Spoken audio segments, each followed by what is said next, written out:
versus Square versus PayPal. Which payment platform is best for small businesses? Let's break it down.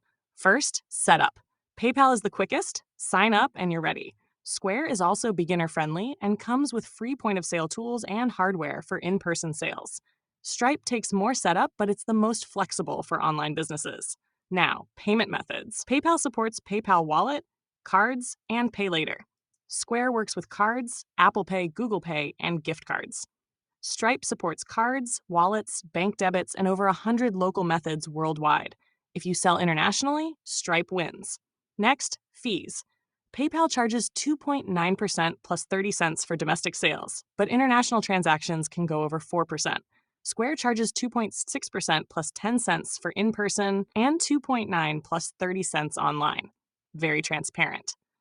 Stripe charges 2.9 plus 30 cents and 3.9 for international, but also refunds part of their fee if you refund a customer. Now, features. PayPal is great for simple invoicing and checkout buttons. Square is an all-in-one solution with POS, payroll, and inventory, perfect for local shops, restaurants, or salons. Stripe is built for online-first businesses, offering subscriptions, SaaS billing, and global payments. So what's the verdict? If you're a freelancer or side hustler, go with PayPal. If you own a brick-and-mortar store or restaurant, Square is your best bet. And if you run an online store or SaaS company, Stripe is the clear winner.